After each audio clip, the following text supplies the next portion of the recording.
I'm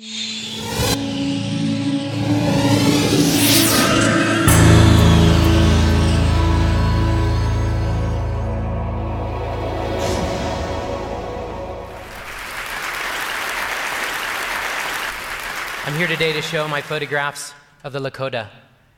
Now, many of you may have heard of the Lakota, or at least the larger group of tribes called the Sioux.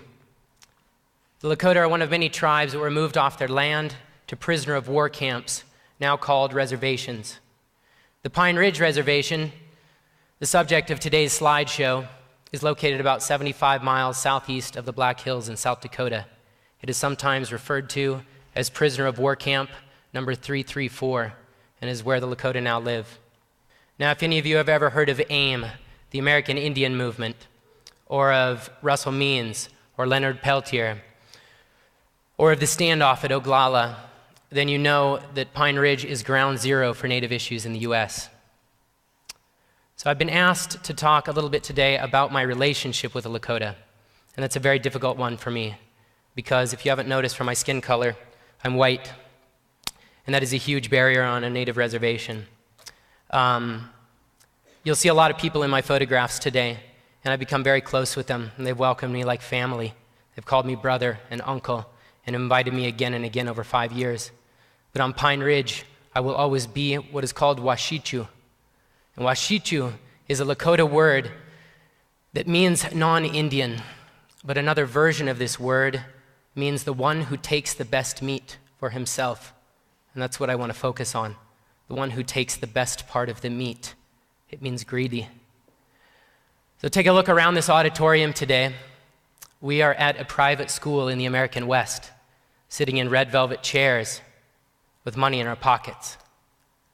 And if we look at our lives, we have indeed taken the best part of the meat. So let's look today at a set of photographs of a people who lost so that we could gain. And know that when you see these people's faces, that these are not just images of the Lakota. They stand for all indigenous people. On this piece of paper is the history, the way I learned it from my Lakota friends and family. The following is a timeline of treaties made, treaties broken, and massacres disguised as battles. I'll begin in 1824.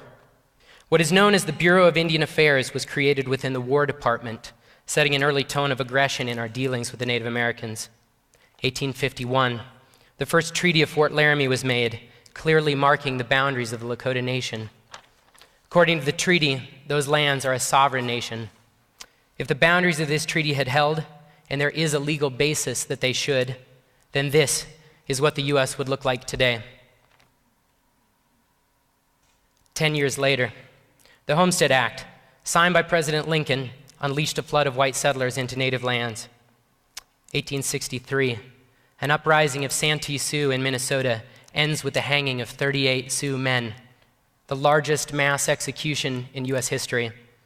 The execution was ordered by President Lincoln only 2 days after he signed the Emancipation Proclamation. 1866, the beginning of the Transcontinental Railroad, a new era. We appropriated land for trails and trains to shortcut through the heart of the Lakota Nation. The treaties were out the window. In response, 3 tribes led by the Lakota chief Red Cloud attacked and defeated the U.S. Army many times over. I want to repeat that part. The Lakota defeat the U.S. Army. 1868, the Second Fort Laramie Treaty clearly guarantees the sovereignty of the Great Sioux Nation and the Lakota's ownership of the sacred Black Hills. The government also promises land and hunting rights in the surrounding states. We promise that the Powder River country will henceforth be closed to all whites. The treaty seemed to be a complete victory for Red Cloud and the Sioux. In fact, this is the only war in American history in which the government negotiated a peace by conceding everything demanded by the enemy. 1869, the Transcontinental Railroad was completed. It began carrying, among other things, large numbers of hunters who began the wholesale killing of buffalo, eliminating a source of food, clothing, and shelter for the Sioux. 1871, the Indian Appropriation Act makes all Indians wards of the federal government. In addition, the military issued orders forbidding Western Indians from leaving reservations. All Western Indians at that point in time were now prisoners of war. Also in 1871, we ended the time of treaty making. The problem with treaties is that they allow tribes to exist as sovereign nations, and we can't have that. We had plans. 1874, General George Custer announced the discovery of gold in Lakota Territory, specifically the Black Hills. The news of gold creates a massive influx of white settlers into Lakota Nation. Custer recommends that Congress find a way to end the treaties with the Lakota as soon as possible. 1875, the Lakota War begins over the violation of the Fort Laramie Treaty. 1876, on July 26th, on its way to attack a Lakota village, Custer's 7th Cavalry was crushed at the Battle of the Little Bighorn. 1877, the great Lakota warrior-in-chief named Crazy Horse surrendered at Fort Robinson. He was later killed while in custody. 1877 is also the year we found a way to get around the Fort Laramie treaties. A new agreement was presented to Sioux chiefs and their leading men under a campaign known as Sell or Starve. Sign the paper or no food for your tribe. Only 10% of the adult male population signed. The Fort Laramie Treaty called for at least 3/4 of the tribe to sign away land. That clause was obviously ignored. 1887, the Dawes Act. Communal ownership of reservation lands ends. Reservations are cut up into 160-acre sections and distributed to individual Indians, with the surplus disposed of. Tribes lost millions of acres. The American dream of individual land ownership turned out to be a very clever way to divide the reservation until nothing was left. The move destroyed the reservations, making it easier to further subdivide and to sell with every passing generation.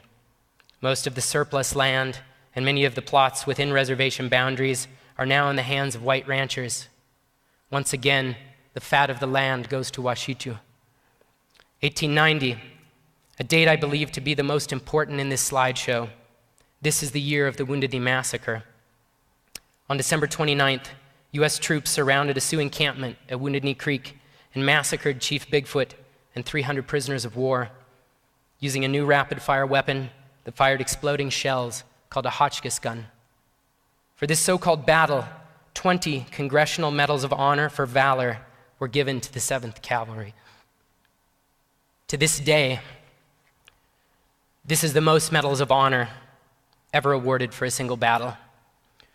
More Medals of Honor were given for the indiscriminate slaughter of women and children than for any battle in World War I, World War II, Korea, Vietnam, Iraq, or Afghanistan.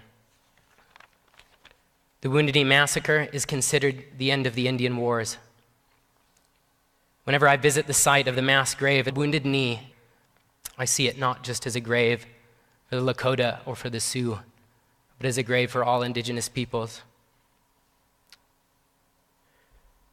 The holy man Black Elk said, "I did not know then how much was ended.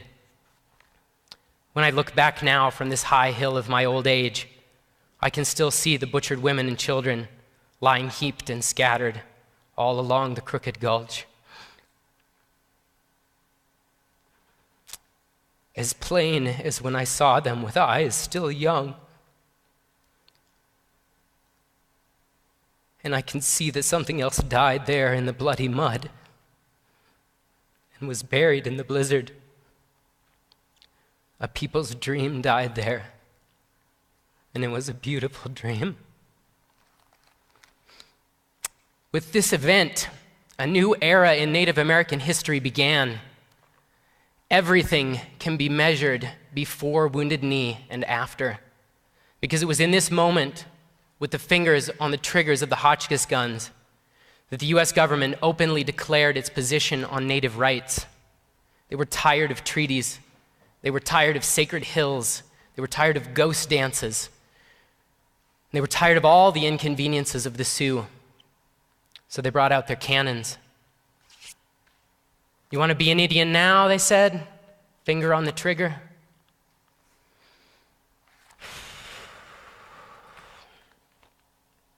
In 1900, the US Indian population reached its low point, less than 250,000, compared to an estimated 8 million in 1492. Fast forward, 1980, the longest running court case in US history, the Sioux Nation versus the United States, was ruled upon by the US Supreme Court. The court determined that when the Sioux were resettled onto reservations and 7 million acres of their land were opened up to prospectors and homesteaders, the terms of the Second Fort Laramie Treaty had been violated. The court stated that the Black Hills were illegally taken and that the initial offering price plus interest should be paid to the Sioux Nation. As payment for the Black Hills, the court awarded only $106 million to the Sioux Nation. The Sioux refused the money with the rallying cry, "The Black Hills are not for sale." 2010. Statistics about Native population today, more than a century after the massacre at Wounded Knee, reveal the legacy of colonization, forced migration, and treaty violations. Unemployment on the Pine Ridge Indian Reservation fluctuates between 85 and 90%. The housing office is unable to build new structures, and existing structures are falling apart. Many are homeless, and those with homes are packed into rotting buildings with up to 5 families. 39% of homes on Pine Ridge have no electricity. At least 60% of the homes on the reservation are infested with black mold. More than 90% of the population lives below the federal poverty line. The tuberculosis rate on Pine Ridge is approximately 8 times higher than the US national average. The infant mortality rate is the highest on this continent and is about 3 times higher than the US national average. Cervical cancer is 5 times higher than the US national average. The school dropout rate is up to 70%. Teacher turnover is 8 times higher than the US national average. Frequently, grandparents are raising their grandchildren because parents, due to alcoholism, domestic violence, and general apathy, cannot raise them. 50% of the population over the age of 40 suffers from diabetes. The life expectancy for men is between 46 and 48 years old, roughly the same as Afghanistan and Somalia. The last chapter in any successful genocide is the one in which the oppressor can remove their hands and say, "My God, what are these people doing to themselves? They're killing each other. They're killing themselves while we watch them die." This is how we came to own these United States. This is the legacy of Manifest Destiny. Prisoners are still born into prisoner of war camps long after the guards are gone. These are the bones left after the best meat has been taken. A long time ago, a series of events was set in motion by a people who look like me, by Washichu, eager to take the land and the water and the gold in the hills. Those events led to a domino effect that has yet to end. As removed as we, the dominant society, may feel from a massacre in 1890 or a series of broken treaties 150 years ago, I still have to ask you the question, how should you feel about the statistics of today? What is the connection between these images of suffering and the history that I just read to you? And how much of this history do you need to own even? Is any of this your responsibility today? I have been told that there must be something we can do. There must be some call to action. Because for so long I've been standing on the sidelines, content to be a witness, just taking photographs. Because the solution seems so far in the past, I needed nothing short of a time machine to access them. The suffering of indigenous peoples is not a simple issue to fix. It's not something everyone can get behind, the way they get behind helping Haiti, or ending AIDS, or fighting a famine. The fix, as it's called, may be much more difficult for the dominant society than, say, a $50 check, or a church trip to paint some graffiti-covered houses, or a suburban family donating a box of clothes they don't even want anymore. So where does that leave us? Shrugging our shoulders in the dark? The United States continues on a daily basis to violate the terms of the 1851 and 1868 Fort Laramie treaties with the Lakota. the call to action I offer today, my TED Wish is this: honor the treaties, give back the Black Hills. It's not your business what they do with them.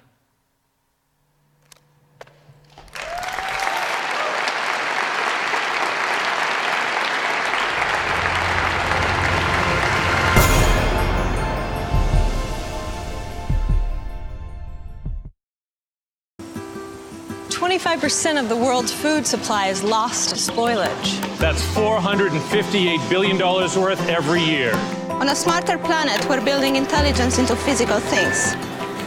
So we can know how far our foods travel. Monitor temperature all the way to the market. And know it got to the table fresh.